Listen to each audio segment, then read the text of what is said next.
Que ahora por los campos y las montañas de América, por las faldas de sus sierras, por sus llanuras y sus selvas, entre la soledad o el tráfico de las ciudades, en las costas de los grandes océanos y ríos, se empieza a estremecer este mundo lleno de corazones, con los puños calientes de deseo de morir por lo suyo, de conquistar sus derechos, casi 500 años burlados por unos y por otros. Ahora sí, la historia tendrá que contar con los pobres de América, con los explotados y vilipendiados de América Latina, que han decidido empezar a escribir ellos mismos para siempre su historia. Che Guevara foi dos líderes da revolução que levou Cuba a se tornar um país socialista. Seu discurso na ONU em 1964 foi um marco. Che falava de uma América Latina livre dos dominadores históricos. Na época, a Guerra Fria dividia o mundo entre capitalistas e socialistas, sob a liderança dos Estados Unidos e da União Soviética. O temor dos países capitalistas era claro, que o socialismo se espalhasse pelo continente americano. Assim, durante décadas, a América Latina foi palco para as disputas da Guerra Fria. Nos anos de 1950, Cuba vivia sob a ditadura de Fulgêncio Batista. Apoiado pelos Estados Unidos, seu governo foi marcado pela corrupção e pelo crescimento dos cassinos, da prostituição e do tráfico de drogas. A máfia ítalo-americana mantinha negócios e era influente na ilha. Os cubanos pouco podiam fazer. Com a ditadura, impede-se que ocorram as eleições, impede-se que alguma força política que tivesse contradições com os Estados Unidos se aproximasse do poder. No seio da oposição a Batista, surgem vários grupos que se opõem à ditadura. Um desses grupos é liderado pelo jovem estudante de direito Fidel Castro. De família abastada, Fidel iniciou uma campanha contra a ditadura 3 dias após o golpe de Batista. A intenção era derrubar o governo através da luta armada. Mas como conseguir armas? Em 1953, com um grupo de jovens, Fidel decide atacar Moncada, o segundo quartel mais importante de Cuba. O grupo não foi bem sucedido. Vários integrantes morreram no combate, outros executados no mesmo dia e uma minoria foi levada a julgamento. Fidel Castro estava entre eles e fez sua própria defesa, que ficou conhecida por uma frase: "Condenem-me, a história me absolverá". Após 2 anos presos, os líderes da revolução são anistiados. Fidel Castro, Camilo Cienfuegos e Raul Castro são recebidos com entusiasmo pelo povo, mas partem para o México a fim de organizar um movimento e o próximo ataque contra a ditadura. Fidel ele se estabelece no México, se organiza no exterior, busca recursos entre a comunidade, recursos financeiros entre a comunidade de cubanos que moram nos Estados Unidos, principalmente.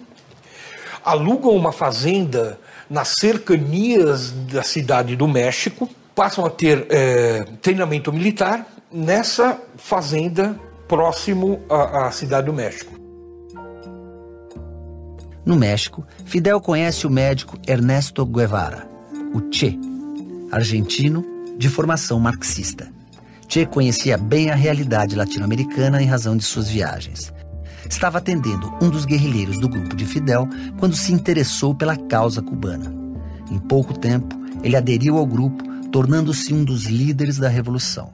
Hoy aprovecho la oportunidad de la visita de un periodista cubano para dar al pueblo de Cuba el primer saludo que tengo oportunidad de dar. Un pueblo que he decidido defender, conociendo solamente a través de la acción y del pensamiento de nuestro jefe Fidel Castro.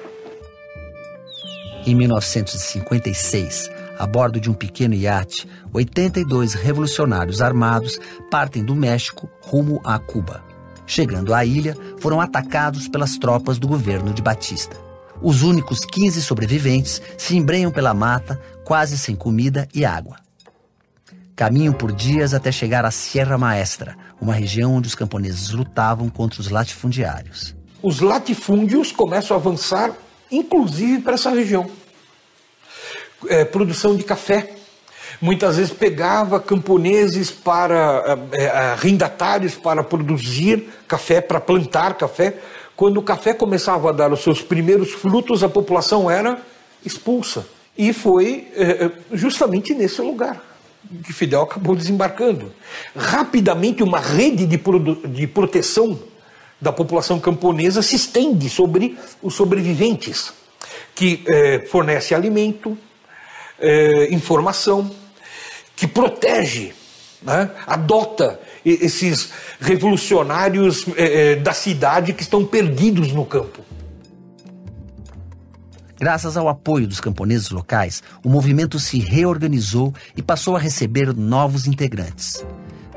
Durante quase 3 anos, os revolucionários fizeram ataques para conseguir armas e travaram várias batalhas contra o exército de Batista. O movimento revolucionário se fortaleceu a ponto de vencer uma grande ofensiva. Nessa ofensiva, foi organizada uma força militar com cerca de 12 mil homens, com apoio de artilharia, força aérea, inclusive navios, fragatas que a partir da costa poderiam bombardear a Sierra, né? E foi uma ofensiva de 35 dias. Agora uma pergunta: como é que um grupo de 300 guerrilheiros consegue destruir, né, ou vencer um grupo numericamente muito superior, que eram 12 mil homens, bem armados, equipados, com força aérea, etc. Naquele momento, o exército de Batista era visto como um exército de ocupação. Era um exército desmoralizado. A maioria dos soldados estavam no exército por causa do salário. E quase nenhum desses soldados estava disposto a morrer em nome do Batista e de sua ditadura. Já o movimento revolucionário contava com combatentes aguerridos que lutavam por um ideal, a construção de uma nova Cuba. No final de 1959, a guerrilha revolucionária avança rumo à capital, Havana. Em 1º de janeiro de 1959, as colunas guerrilheiras tomaram toda a ilha e Fulgêncio Batista renunciou. A revolução era vitoriosa. A população saiu às ruas para comemorar e saudar os combatentes.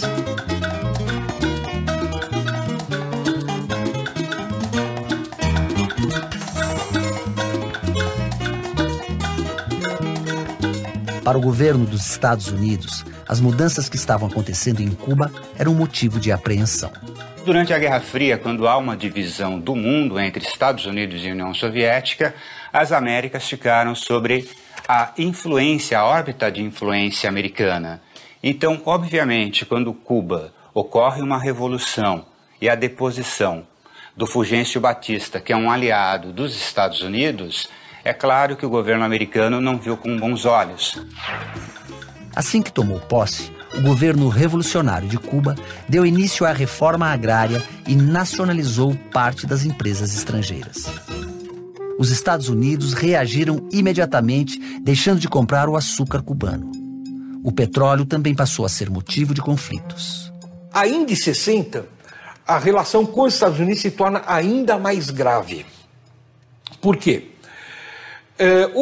Cuba não tem petróleo, depende do petróleo importado. O petróleo que era importado em Cuba era vendido pela Standard Oil e os cubanos conseguem petróleo soviético mais barato. E os cubanos começam a importar petróleo soviético. Só que as refinarias de petróleo em Cuba eram empresas estadunidenses. E essas refinarias se recusam a refinar o petróleo soviético. Como resultado, Cuba tinha 2 opções. Ou recuava e aceitava as imposições dos Estados Unidos e continuava comprando o petróleo da Standard Oil, ou avançava. Cuba resolveu resistir. Como? Nacionalizou as refinarias de petróleo. A radicalização das relações diplomáticas e comerciais entre Cuba e Estados Unidos trazem consequências imediatas. O governo revolucionário cubano se aproxima da União Soviética e passa a contar com seu apoio. Com John Kennedy na presidência dos Estados Unidos, os conflitos não ficaram apenas na economia. Apenas 3 meses depois da posse, Kennedy ordena a invasão de Cuba na tentativa de derrubar Fidel Castro. A batalha se dá na Baía dos Porcos. Os Estados Unidos tentam inicialmente esconder sua participação no conflito. Para isso, conta com cubanos que moravam nos Estados Unidos, dissidentes da Revolução. Então, lá pelo dia 15 de abril, houve ataque contra as bases aéreas cubanas. Então, aviões da Brigada 2506, com insígnias da Força Aérea Cubana, atacaram as bases cubanas. O governo dos Estados Unidos noticiou que eram aviões cubanos atacando aviões cubanos, como se fosse uma revolta interna. Essa mentira foi desfeita logo no primeiro dia. Cuba perdeu vidas, mas saiu vitoriosa da Baía dos Porcos.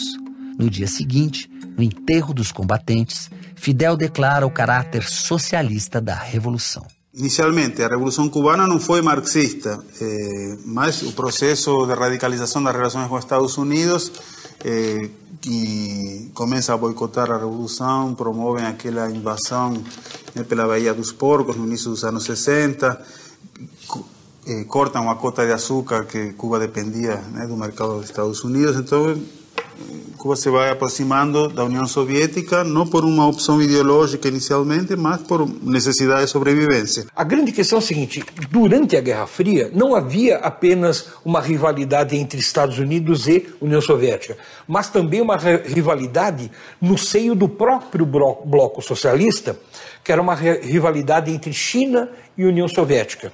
Tanto é que a China via a União Soviética como inimigo principal, mais perigoso que o próprio Estados Unidos. Quando ocorreu a Revolução, Blas Roca, que era o secretário-geral do Partido Comunista Cubano, foi muito bem recebido numa viagem oficial para a China. E muitos líderes da Revolução Cubana começam a ver similaridade entre a luta dos camponeses cubanos e a luta dos camponeses chineses. De tal forma que os soviéticos começaram a se preocupar com isso. Começaram a temer que Cuba começasse a gravitar em torno da esfera chinesa, dentro dessa divisão do bloco socialista. E para evitar que isso acontecesse, a União Soviética não hesitou em apoiar Cuba. A pressão econômica dos Estados Unidos se tornou mais intensa a partir da expulsão do país da OEA, Organização dos Estados Americanos, e do total embargo econômico em 1962. Os países que fizessem negócios com Cuba sofriam represálias. Nas décadas seguintes, ainda no âmbito da Guerra Fria, os Estados Unidos atuaram de várias maneiras na América Latina. 50 anos depois de fazer estas fotos, Flávio Tavares prepara um novo livro sobre os encontros com Che Guevara, que tentaria espalhar focos guerrilheiros pela América Latina, mas terminou fuzilado por uma patrulha do exército boliviano.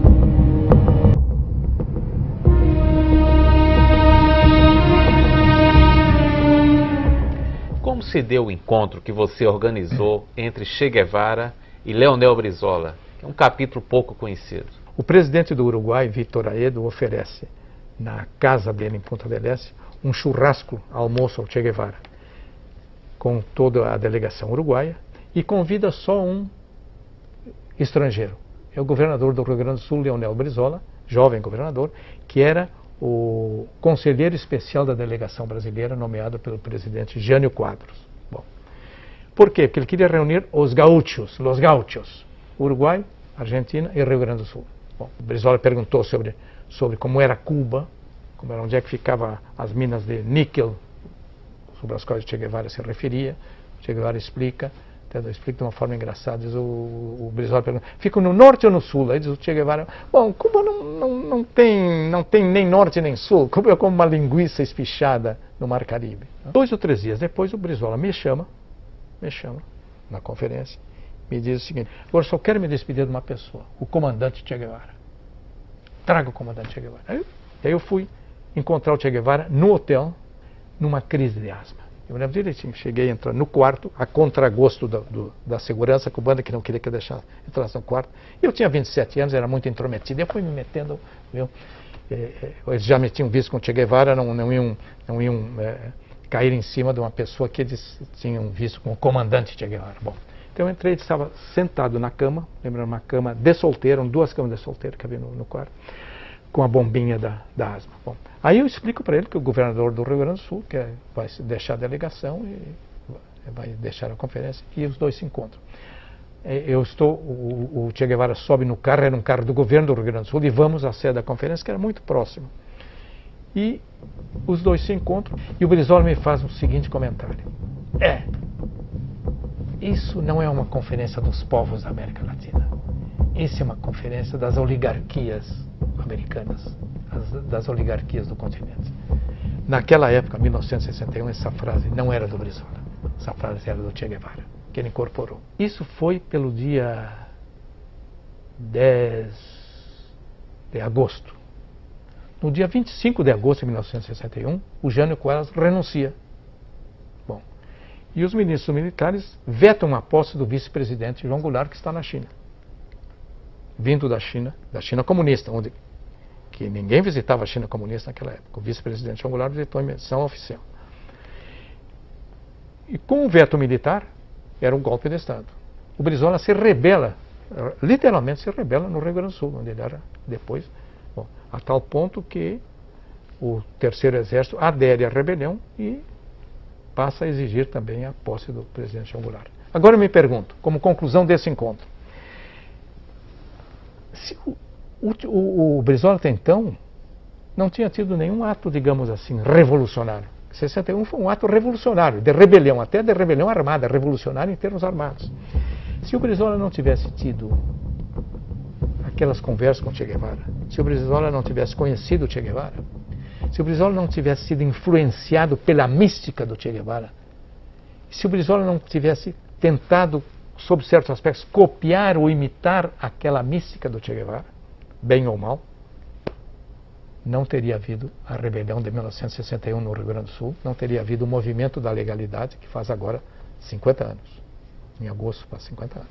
Então, eu digo, a influência do Che Guevara pode não ter sido até por nada do que o Che Guevara tenha dito ao Brizola, mas pela figura do Che Guevara, o revolucionário. E vamos ver isso com os olhos dos anos 1960. Não com os olhos de hoje, que as revoluções perderam sentido.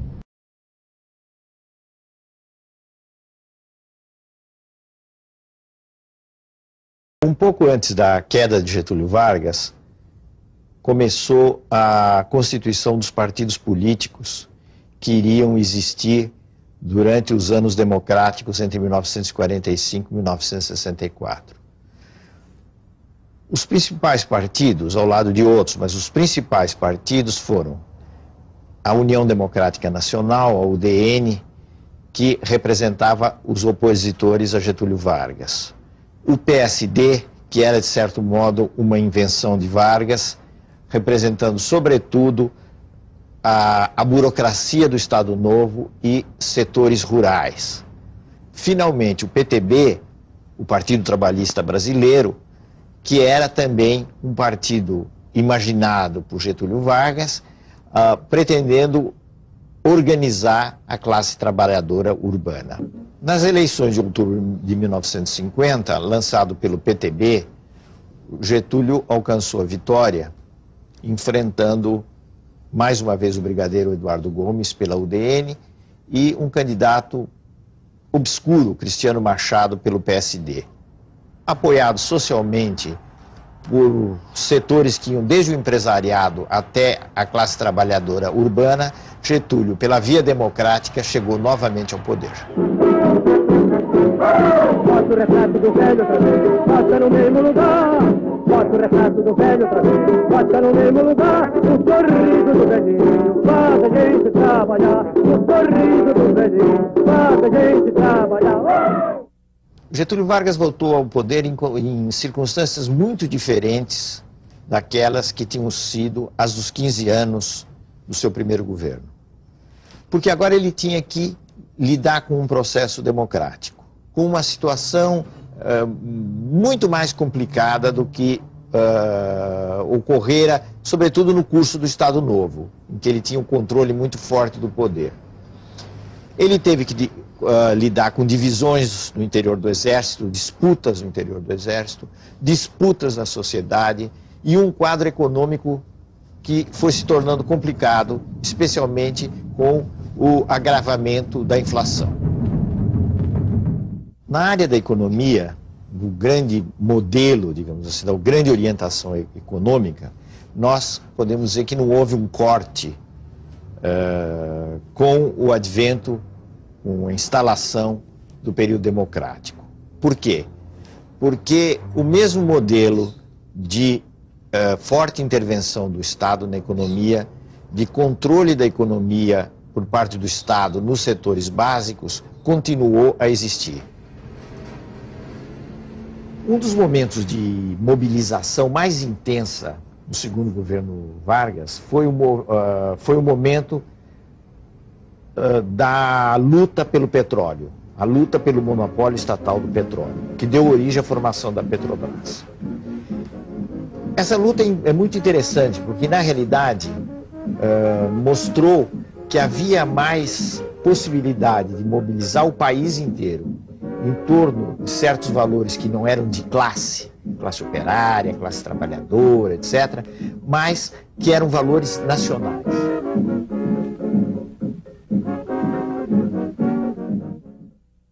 O populismo era um fenômeno que já vinha dos últimos anos do Estado Novo. E era uma tentativa de Getúlio e do grupo que o cercava de unir numa frente política o Estado, os trabalhadores urbanos e o empresariado nacional, aquilo que se chamava de burguesia nacional.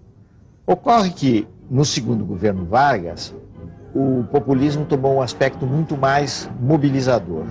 Quer dizer, Getúlio, cada vez mais convencido de que ele podia mobilizar e se apoiar nas classes trabalhadoras urbanas como um recurso político para os seus objetivos.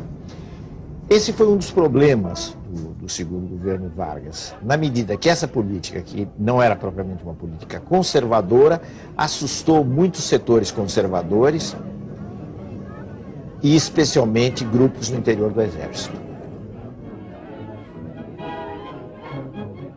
Um dos personagens centrais do populismo, da atuação populista, foi João Goulart, que ficou mais conhecido pelo apelido Jango. O Jango foi ministro do Trabalho do Getúlio e era um personagem pelo qual o Getúlio tinha muitas simpatias. Na realidade, Getúlio e Jango tratavam de apoiar os movimentos grevistas, conceder algumas reivindicações e, ao mesmo tempo, controlar, evitar que esses movimentos escapassem dos seus limites. Alguns movimentos, no entanto, fugiram da influência ou do controle do governo Getúlio. O caso mais expressivo foi o de São Paulo, onde ocorreu uma grande greve que começou pelos têxteis, a chamada greve dos 300 mil. Naqueles anos do governo Getúlio, a divisão entre os partidários de Vargas e os inimigos de Vargas, que estavam organizados na UDN, se tornou muito intensa. Em particular, o jornalista Carlos de Lacerda, que era diretor no Jornal do Rio, a Tribuna da Imprensa, se destacava nessa luta feroz, podemos dizer assim, contra Getúlio. O atentado contra Lacerda foi um verdadeiro desastre. Primeiro porque o atentado em si era uma ideia absurda, indigna, e depois porque toda a ação foi muito mal executada, resultando na morte de um companheiro de Carlos Lacerda que estava ao lado dele quando ele entrava no seu apartamento na Rua Toneleiros, no Rio de Janeiro. Esse amigo de Lacerda era o Major Vaz da Aeronáutica, que se transformou numa espécie de mártir e de emblema dos opositores de Getúlio. A morte do Major Vaz teve um efeito eletrizante, começou-se a acusar os íntimos de Getúlio e o próprio presidente da prática de corrupção. O próprio Getúlio falou que havia um mar de lama à volta dele, que ele não conhecia, e ele realmente se sentiu encurralado e acabou dando um tiro no peito em 24 de agosto de 1954, deixando uma carta chamada famosa Carta Testamento de Getúlio Vargas.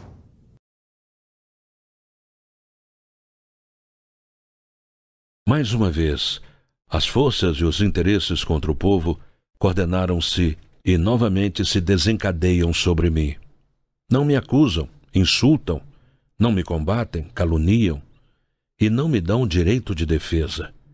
Precisam sufocar a minha voz e impedir a minha ação para que eu não continue a defender, como sempre defendi, o povo e principalmente os humildes. Sigo o destino que me é imposto.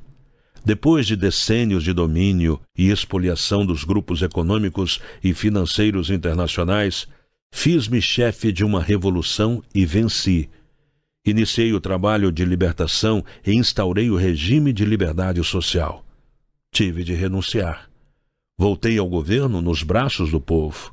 A campanha subterrânea dos grupos internacionais aliou-se à dos grupos nacionais revoltados contra o regime de garantia do trabalho. A lei de lucros extraordinários foi detida no Congresso. Contra a justiça da revisão do salário mínimo se desencadearam os ódios. Quis criar liberdade nacional na potencialização das nossas riquezas através da Petrobras. E mal começa a funcionar, a onda de agitação se avoluma. A Eletrobras foi obstaculada até o desespero. Não querem que o trabalhador seja livre. Não querem que o povo seja independente. Assumi o governo dentro da espiral inflacionária que destruía os valores do trabalho. Os lucros das empresas estrangeiras alcançavam até 500% ao ano. Nas declarações de valores do que importávamos, existiam fraudes constatadas de mais de 100 milhões de dólares por ano. Veio a crise do café. Valorizou-se o nosso principal produto. Tentamos defender seu preço e a resposta foi uma violenta pressão sobre a nossa economia, a ponto de sermos obrigados a ceder. Tenho lutado mês a mês, dia a dia, hora a hora, resistindo a uma pressão constante, incessante, tudo suportando em silêncio, tudo esquecendo, renunciando a mim mesmo para defender o povo, que agora se queda desamparado. Nada mais vos posso dar, a não ser meu sangue. Se as aves de rapina querem o sangue de alguém, querem continuar sugando o povo brasileiro, eu ofereço em holocausto a minha vida.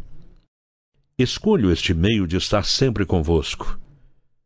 Quando vos humilharem, sentireis minha alma sofrendo ao vosso lado. Quando a fome bater à vossa porta, sentireis em vosso peito a energia para a luta por vós e por vossos filhos. Quando vos vilipendiarem, sentireis no pensamento a força para a reação.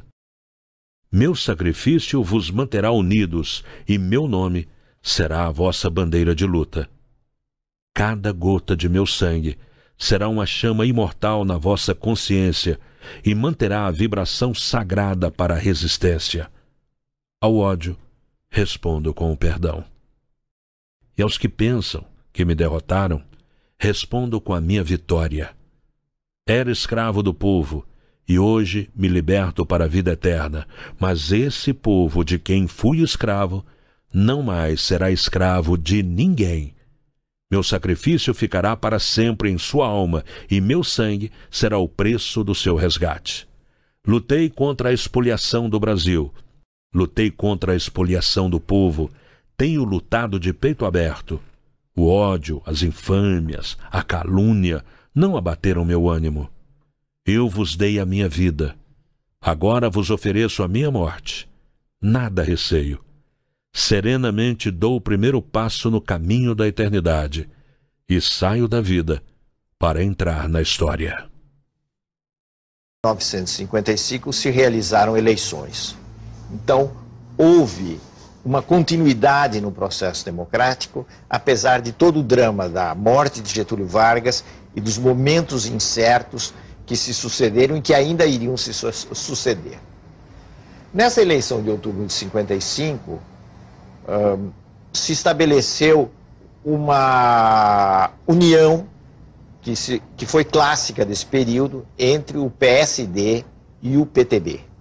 Os dois partidos lançaram a candidatura de Juscelino Kubitschek à presidência da República.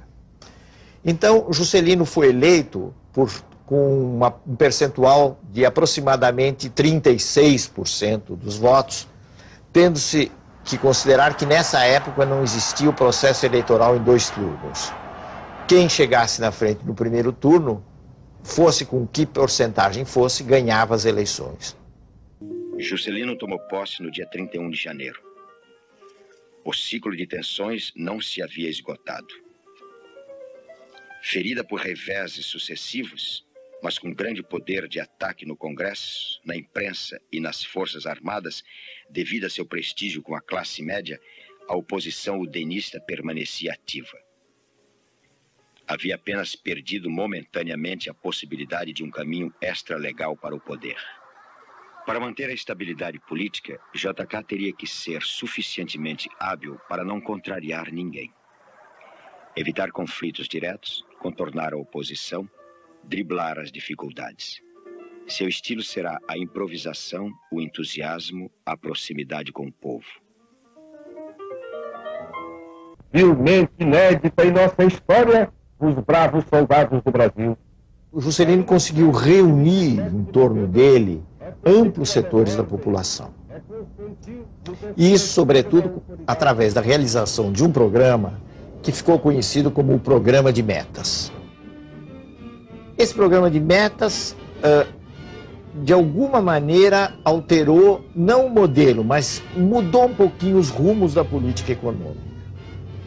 Juscelino passou do nacionalismo econômico que vinha do passado a uma espécie de desenvolvimentismo econômico.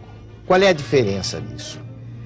A diferença consiste em que, admitindo o papel importante do Estado e insistindo no desenvolvimento econômico, Juscelino incentivou os investimentos privados, como se viu principalmente com a criação de uma indústria automobilística no país. Com Juscelino, o Brasil começou a ser moderno e industrial. Para JK, o país necessitava de tecnologia e do capital estrangeiro.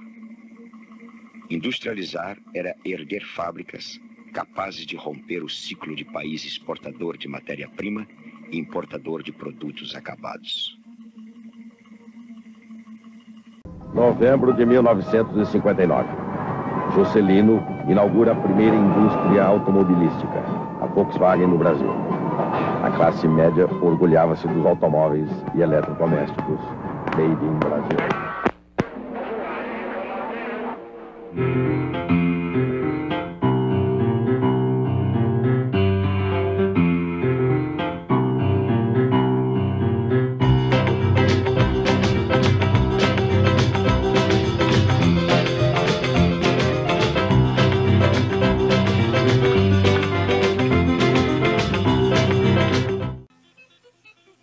No dia 3 de maio de 1957, o arcebispo de São Paulo, Dom Carlos Carmelo Mota, oficiou a primeira missa no local escolhido para Brasília. Presentes à cerimônia, índios, candangos e normalistas. A nova capital era também um cálculo político. Perdida no Cerrado, Brasília era uma forma de preservar os poderes da República da pressão direta das massas. Uma maneira de desviar a atenção de sérios problemas econômicos e sociais. Um jeito de conseguir a adesão da juventude impaciente. Foi a solução encontrada para isolar os conservadores, os partidários do passado, armados de cifras trapaceiras. A nova capital mobilizou ao lado de Juscelino intelectuais, empresários e líderes sindicais. Para essa cidade que simbolizaria seu governo, JK quis uma arquitetura revolucionária e triunfante.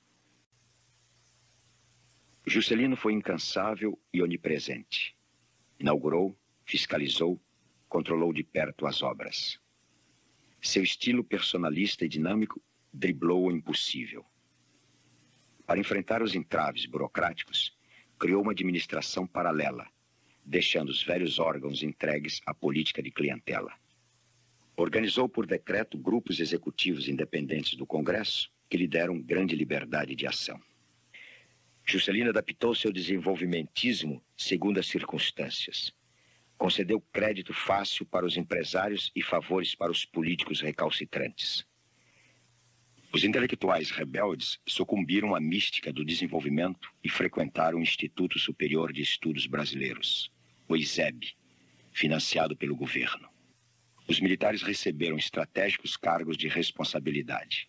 Declarações pró-americanas e um porta-aviões imponente e obsoleto tranquilizou os conservadores da Marinha e da Aeronáutica.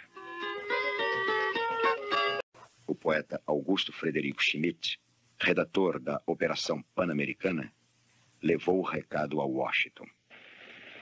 Se os países desenvolvidos não entenderem e persistirem em não ter uma doutrina de desenvolvimento, o que significa de criação de resistências, porque criar riquezas significa o mesmo que criar resistências ao avanço socialista.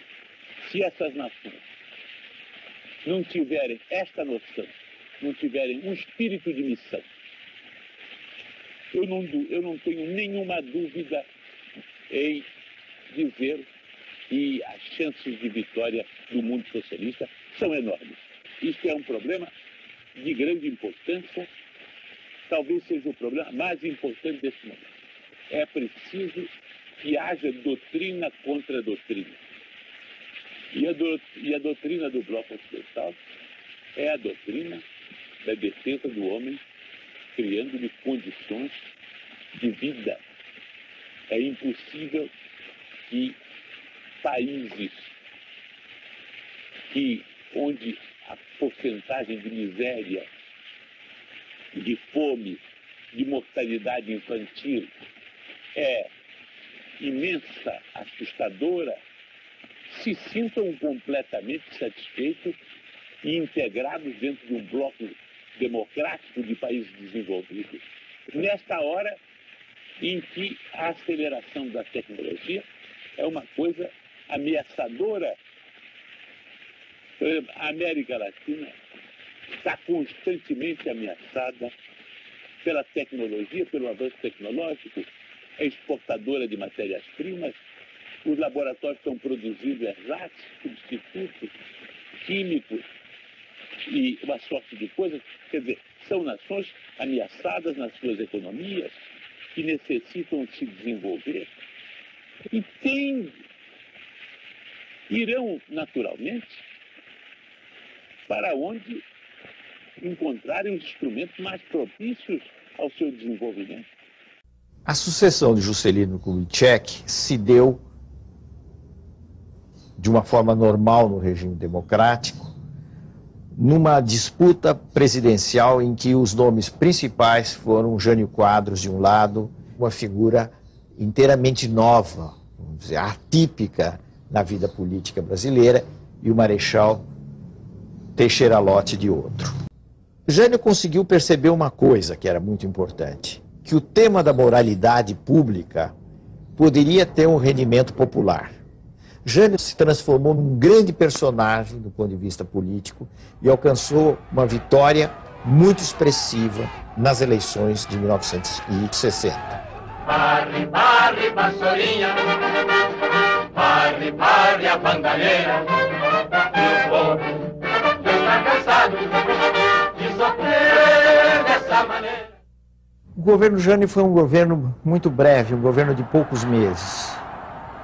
Pela primeira vez, um presidente tomava posse em Brasília e ele deveria governar em Brasília. Aconteceu, entretanto, uma coisa curiosa que iria marcar a história política dos anos seguintes, que foi o fato de que o vice-presidente eleito junto com Jânio não pertencia à chapa que tinha o apoio principal na UDN. O eleito foi precisamente Jango Goulart. Isso aconteceu porque, naqueles anos, era possível votar num candidato de um partido para presidente e no candidato de outro partido para vice-presidente. Isso resultando num problema que se tornou muito grave com a renúncia de Jânio Quadros. Como é que se explica a renúncia desse personagem misterioso?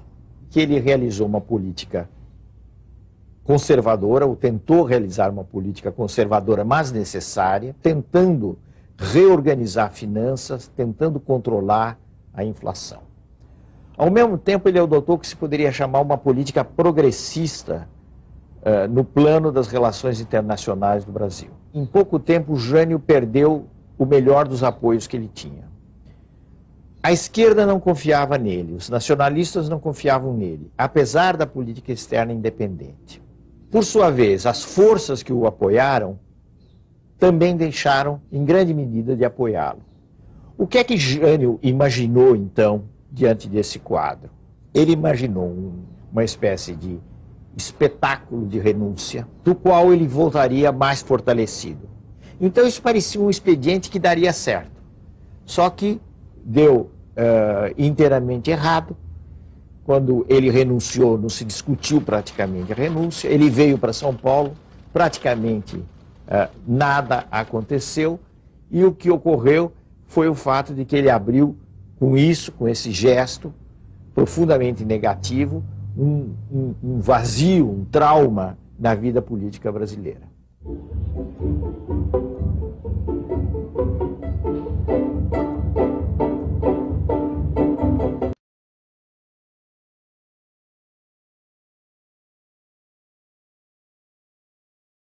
13 de março de 1964.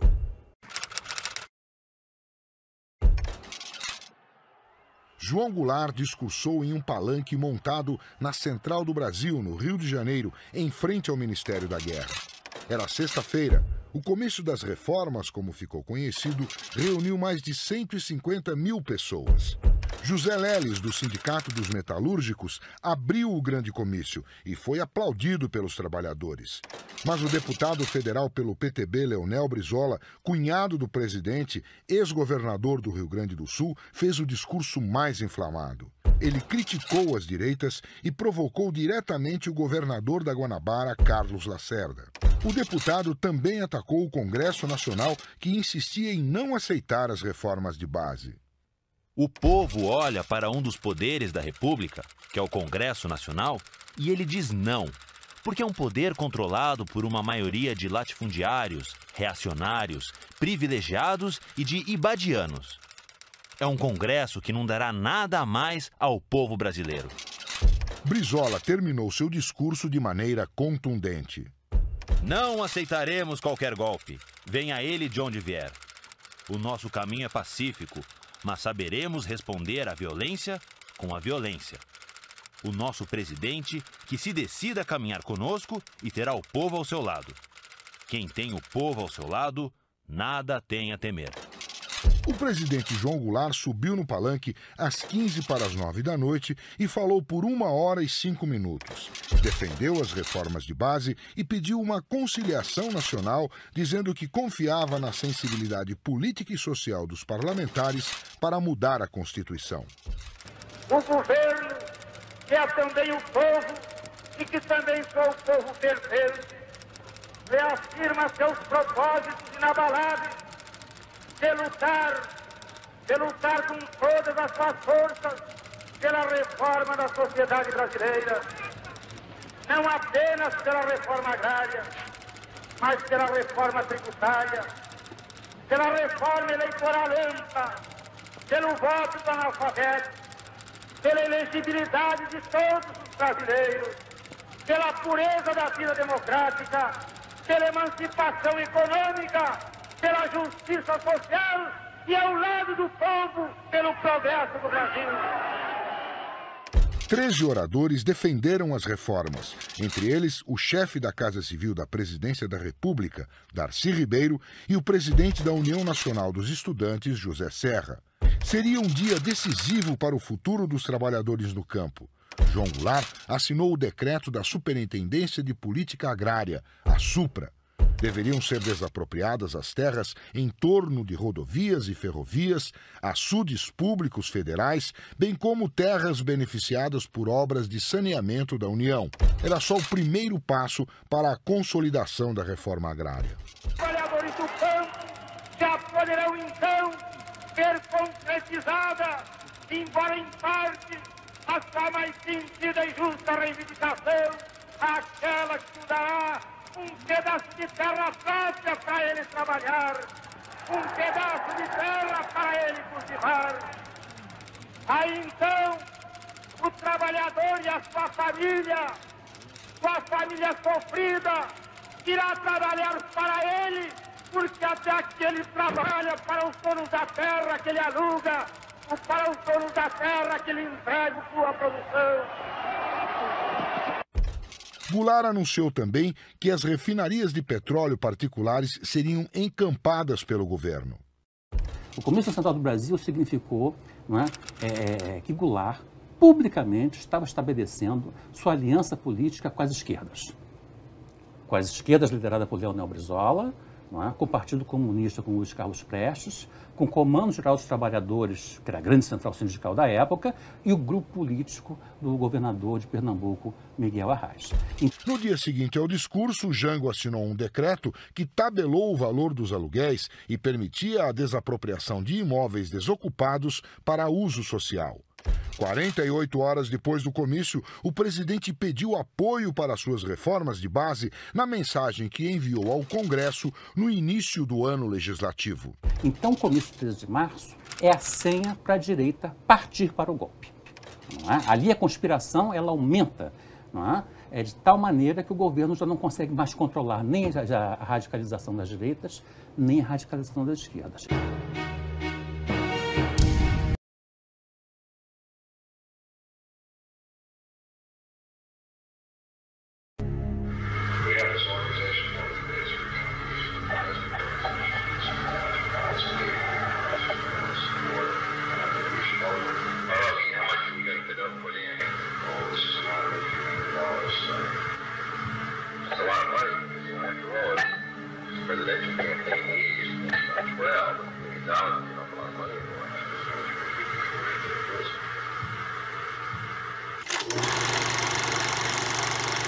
O IPES foi, como fachada, um instituto de pesquisas e estudos sociais. Foi criado em São Paulo, no Rio, em Porto Alegre. No Rio de Janeiro, a sede funcionava no edifício Avenida Central, na Avenida Rio Branco, no coração do Rio de Janeiro, no 28º andar. Na verdade, ele foi montado para ser o ovo da serpente do golpe militar. Assassinando milhares de cidadãos russos que se opunham à ditadura, esmagando os anseios de liberdade e autodeterminação dos povos satélites, o regime soviético cometeu crimes que estarreceram o mundo. Na Itália, na Alemanha, na União Soviética, em Cuba, na China, a história foi sempre a mesma. Quando se diz que a ameaça, a gente não pode nem dizer que não é verdade, porque uma das coisas que o IPES fabricou foi o caos. Aonde nos levarão as crises, o descalabro administrativo, a desordem? There's no doubt from the historical record that there was such funding, that there were covert CIA propaganda operations in Brazil. Media operations, labor operations, helping to support strikes, planting false articles in the newspapers.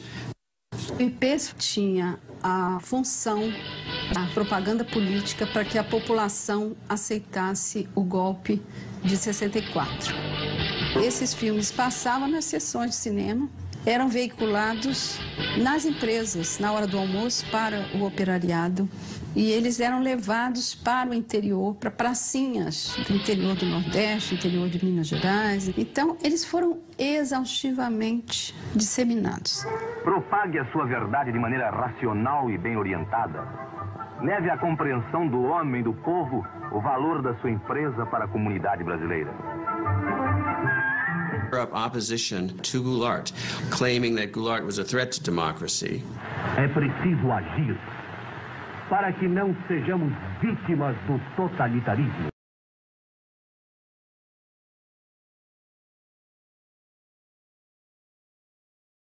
Em 62, nós fizemos uma campanha eleitoral e me aparece aí um Instituto Brasileiro de Ação Democrática, IBASE, que na verdade é aquilo que os americanos chamam um cover-up, ou seja, uma cobertura, um biombo, para esconder o que estava atrás. O que estava atrás? A ação dos Estados Unidos para derrubar o presidente João Goulart. Esse é o que estava atrás. Se dizia que a embaixada americana financiava o IBAD. Vai surgir em 1900, bem antes de 64. Com o dinheiro para o IBAD distribuído para determinados isso era candidatos. Uma polêmica quando eu cheguei. Quando eu vi candidatos a deputados estaduais no Pará e federal também, que o IBAD... Financiamento ilegal do IBAD a deputados e governadores. Na eleição em que eu fui candidato, em 62, eu fui procurado por um cidadão que queria me oferecer dinheiro para a campanha. Então eu falei, olha, mas como? Qual é a contrapartida? Eu não conheço o senhor. Não, nós só queremos que o senhor defenda a democracia. Disse, mas para isso o senhor não precisa me dar dinheiro. Eu vou defender a democracia porque eu sou um democrata. E depois, quando cheguei na Câmara, houve uma denúncia de que esse Instituto Brasileiro de Ação Democrática, o IBAD, era um cover, era uma cobertura para uma conspiração, para comprar deputados. Havia vários deputados que limpavam a consciência dizendo, eu fui financiado. Eu ouvia tudo isto. Eu estava ali contar as cabeças que passavam, né? E foi um desfile de deputados dizendo, eu recebi, mas eu não sabia. Não havia nem um minuto no Brasil, das 24 horas do dia, em que não houvesse uma emissora financiada pelo IBAD, dizendo algo contra o presidente João Goulart, dizendo algo contra a reforma agrária, dizendo algo contra o deputado Brizola, dizendo algo contra a desapropriação das concessionárias que não haviam cumprido com o seu dever.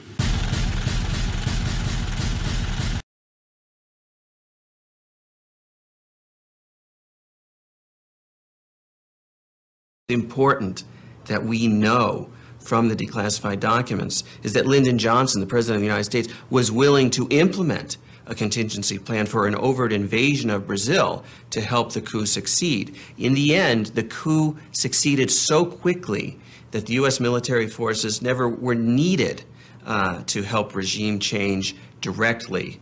But had the fighting dragged on, we might well have seen an overt policy, an overt intervention from the United States.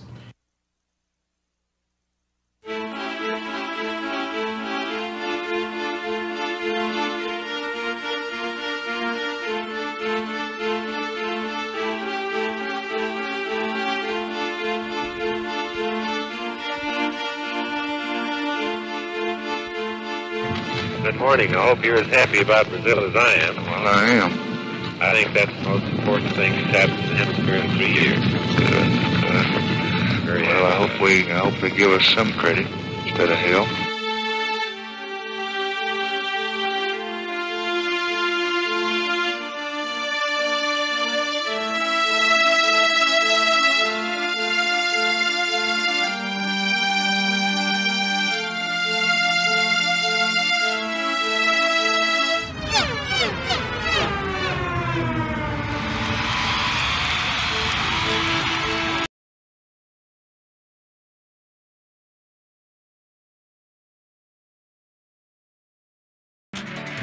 Ele foi, veja só, o único político brasileiro a ser eleito governador por 2 estados diferentes em eleição direta. Primeiro em 1959, lá no Rio Grande do Sul, e depois aqui no Rio de Janeiro em 1982 e 1990, quando ele ocupou este Palácio da Guanabara. Gente, na primeira metade dos anos 60 do século passado, ele desempenhou um papel, eu diria, decisivo naquele momento histórico da política brasileira. Primeiro, em 1961, quando foi o grande líder da resistência democrática, a tentativa golpista de impedir a posse do vice-presidente eleito João Goulart, por sinal, seu cunhado. E depois, nos meses e anos seguintes, quando ele foi a voz, vamos dizer, mais radical em defesa das chamadas reformas de base, abortadas pelo golpe militar de 1964. Os 90 anos de nascimento de Leonel Moura Brizola é o tema de hoje do programa De Lá Pra Cá. Leonel Brizola era um político envolvente. Foi um administrador honesto, era um homem simples. No Rio de Janeiro nunca morou em palácio. Morava aqui na esquina da Xavier da Silveira, em Copacabana, num apartamento que pertencia à sua mulher, Dona Neuza. Leonel Brizola foi deputado estadual pelo Rio Grande do Sul, deputado federal pelo Rio Grande do Sul, prefeito de Porto Alegre. Veio para o Rio, onde foi deputado federal pelo Rio de Janeiro, voltou para ser governador do Rio Grande do Sul e depois do exílio foi 2 vezes governador do Rio. Leonel de Moura Brizola nasceu no dia 22 de janeiro de 1922, no vilarejo de Cruzinha, hoje interior de Carazinho, no Rio Grande do Sul. Filho dos camponeses José Brizola e Oniva de Moura, foi o caçula de 5 filhos.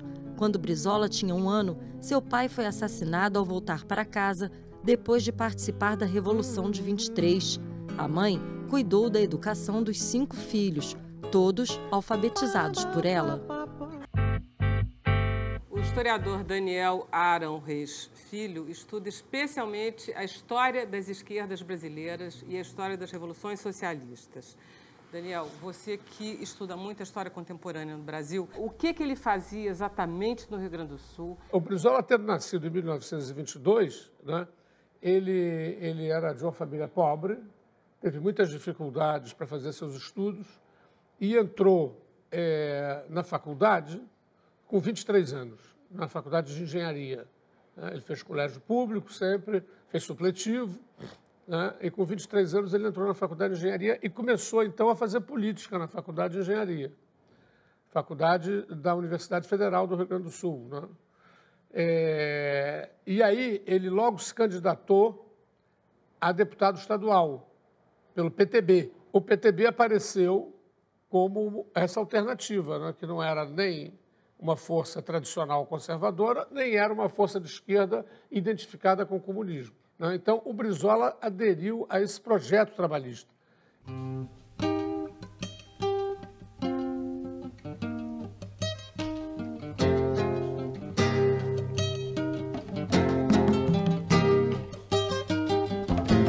Oswaldo Maneschi é um dos autores do livro Leonel Brizola, A Legalidade e Outros Pensamentos Conclusivos.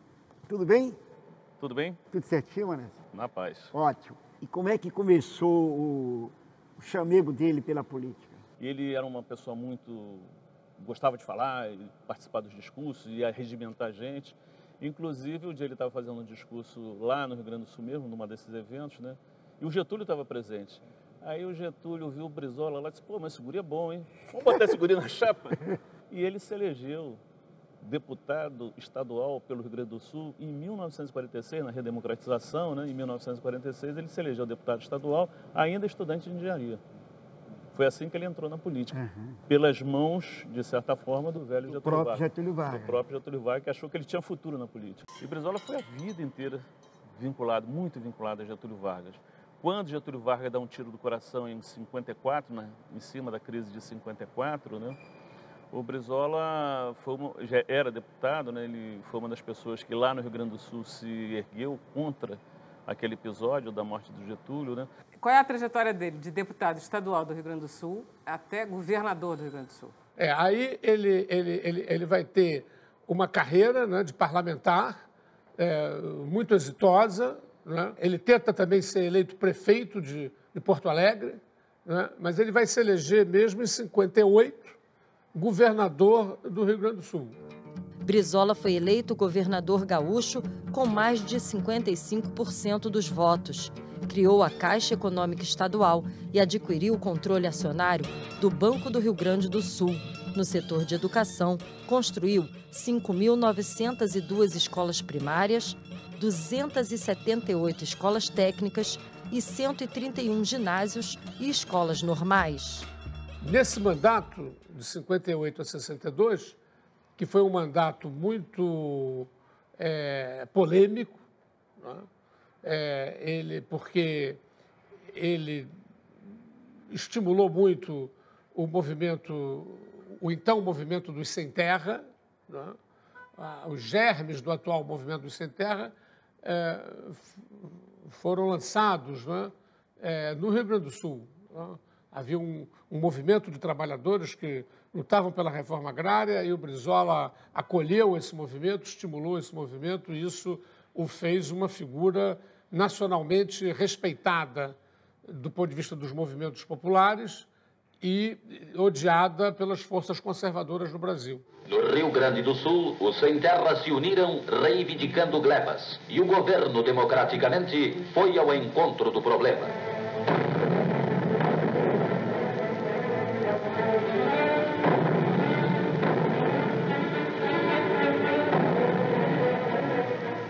O problema dos agricultores sem terra não podia continuar ignorado, e a criação do Instituto Gaúcho de Reforma Agrária foi o primeiro passo no sentido de uma solução imediata e plausível. Um outro aspecto também desse governo do Brizola no Rio Grande do Sul foi a ênfase que ele deu na educação, que depois seria retomada aqui no Rio de Janeiro nos anos 80 e 90. E o Brizola, governador do Rio Grande do Sul, é uma coisa interessante pelo seguinte, ele tinha duas coisas que entravavam, impediam o desenvolvimento do povo gaúcho. A questão da energia e a questão das telecomunicações. Pois é.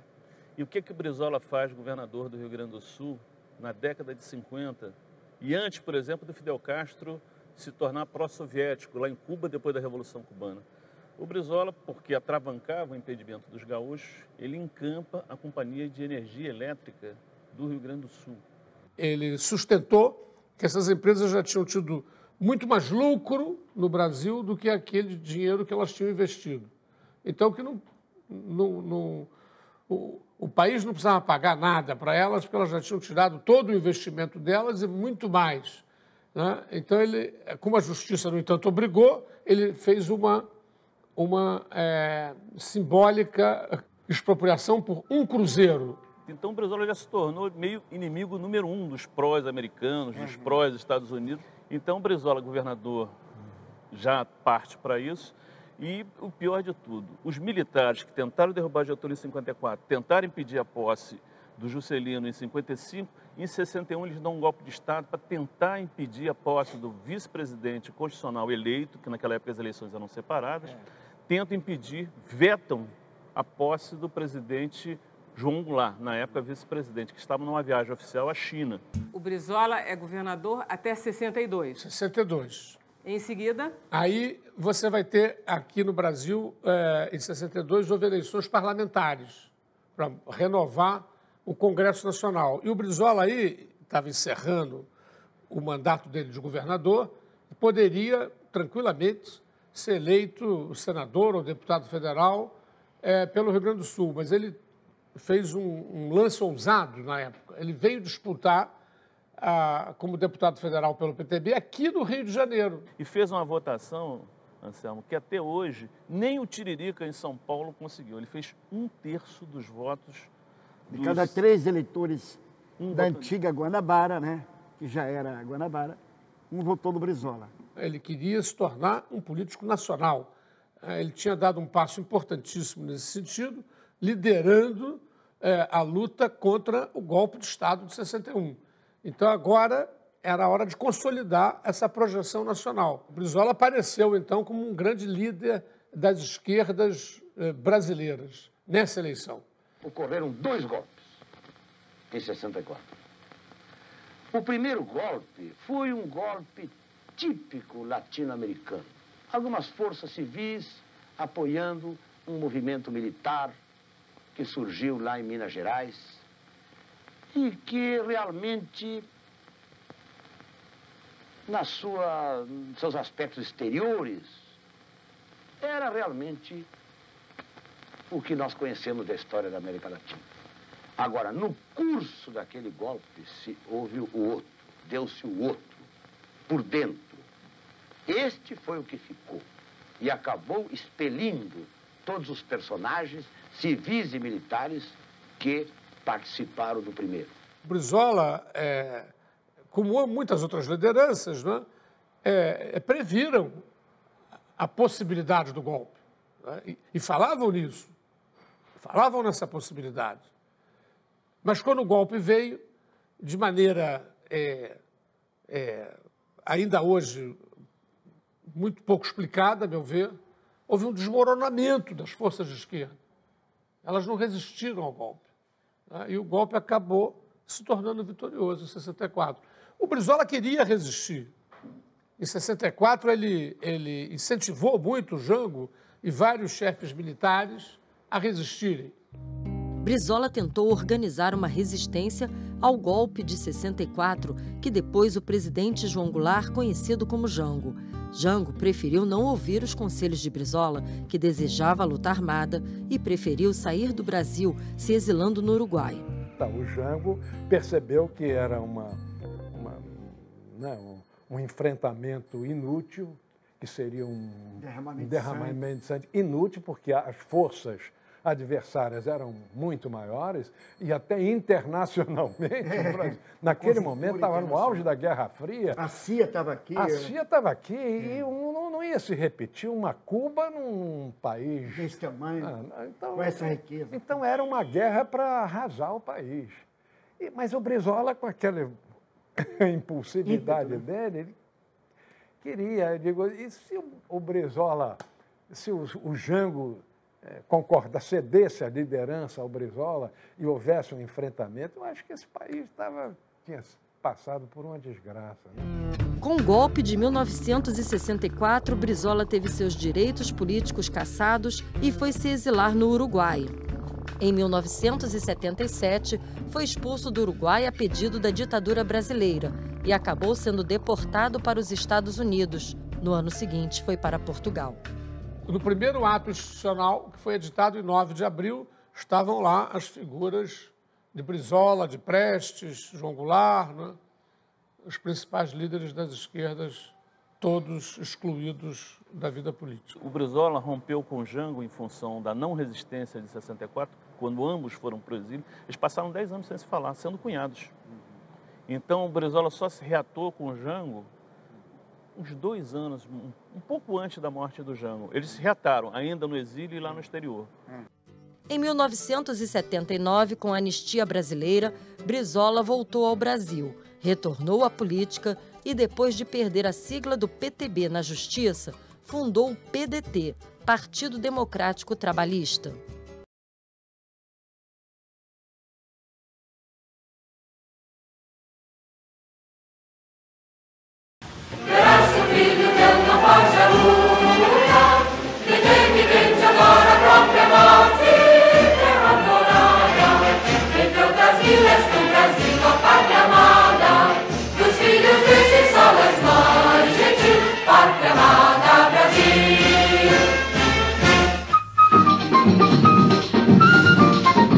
Agosto de 1961. O mundo vivia a Guerra Fria. Explodir bombas atômicas era o meio de Estados Unidos e União Soviética mostrarem um ao outro sua força.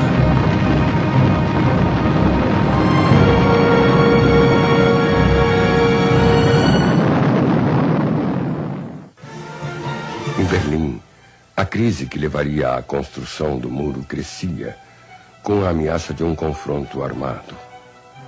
Na América Latina, Fidel Castro e Che Guevara, os heróis da Revolução Cubana, despertavam paixão e ódio. Cuba, Cuba, Cuba, andou na contramão, vai descansar no paredão. Cuba, Cuba, Cuba, andou na contramão, vai descansar no paredão. Na jovem Brasília de J.K. Niemeyer, o presidente agora era Jânio Quadros, que se elegera com o apoio da direita. Varre, varre, varre, varre, varre, vassourinha, varre, varre a bandalheira, e o povo está cansado de sofrer dessa maneira. Surpreendendo a todos, Jânio começa a praticar uma política externa independente. Documentos da CIA naquele período revelam que os Estados Unidos acreditavam que Jânio, com a sua pretensão de alcançar um acordo entre americanos e cubanos, era, segundo eles, um apologista de Fidel e da Revolução. As pressões norte-americanas crescem. Na reunião da OEA em Punta del Este, o Brasil, que combatia a decisão de decretar o bloqueio a Cuba, troca de posição e abstém-se. Na delegação brasileira, o jovem governador gaúcho Leonel Brizola não aceita o recuo e retorna ao Brasil. Somos contrários a qualquer ideia de intervenção em Cuba. No dia 18 de agosto, Jânio condecora Che Guevara com a Ordem do Cruzeiro do Sul, desencadeando forte reação da direita. Lacerda vai à TV e acusa Jânio de estar preparando um golpe. O governo praticava uma política exterior cor-de-rosa, da chamada linha do mais para lá do que para cá. Disse-me então o ministro da Justiça que já havia sondado 2 ministros militares e que restava um terceiro, e pediu-me que o sondasse.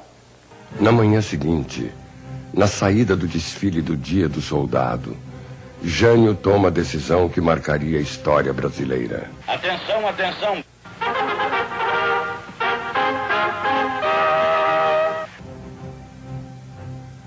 A posse do vice-presidente João Goulart, então o mais destacado seguidor de Getúlio Vargas e presidente nacional do PTB, detona uma grave crise militar.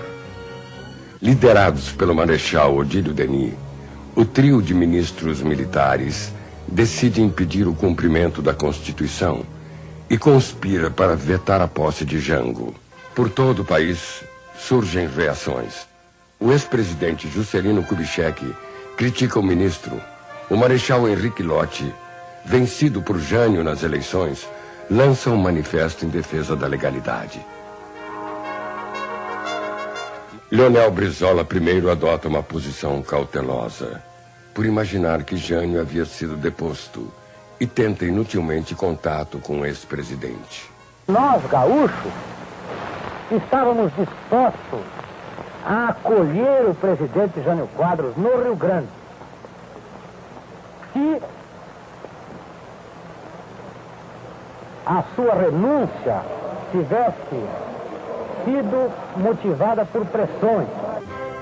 Brizola logo pressente que será preciso resistir com outras armas, além dos protestos, e ordena que a Brigada Militar Gaúcha tome posições para defender o Palácio Piratini. Com sacos de areia e coragem, Porto Alegre começa a preparar-se para resistir ao ataque dos golpistas. Avante, brasileiros de pé, unidos pela liberdade. O terceiro exército, sediado na capital gaúcha, vacila. E por ordem de Brasília, fecha as rádios que transmitiam um manifesto de Lott. Brizola, percebendo que a resistência será silenciada, assume o controle da Rádio Guaíba, a única das emissoras que continuava no ar. A brigada toma posições para defender os transmissores, enquanto os microfones são levados para os porões do Palácio Piratini. É o início da cadeia da legalidade. Não desejamos desordem, pois nós queremos a ordem jurídica e constitucional. Não desejamos o caos, não desejamos a luta. Nós queremos que reine a paz. Os momentos vão se tornando dramáticos. Uma coluna de tanques desce em direção ao Palácio Barricado. Radioamadores interceptam mensagens militares falando em bombardear Porto Alegre. Na base aérea de Canoas, os jatos Meteor são preparados, enquanto junto ao Guaíba, no telhado do palácio e nas torres inacabadas da Catedral Metropolitana, a Brigada Militar se prepara para enfrentá-los com armas leves e antiquadas. O escritor Oswaldo França Júnior, na época piloto de um dos jatos, recordou numa entrevista: a gente ia pulverizar o palácio. Ou seja, o armamento que vinha era para pulverizar o palácio mesmo. Colocar umas bombas, foguetes nos aviões, né? E ficamos esperando chegar a hora do dia amanhecer.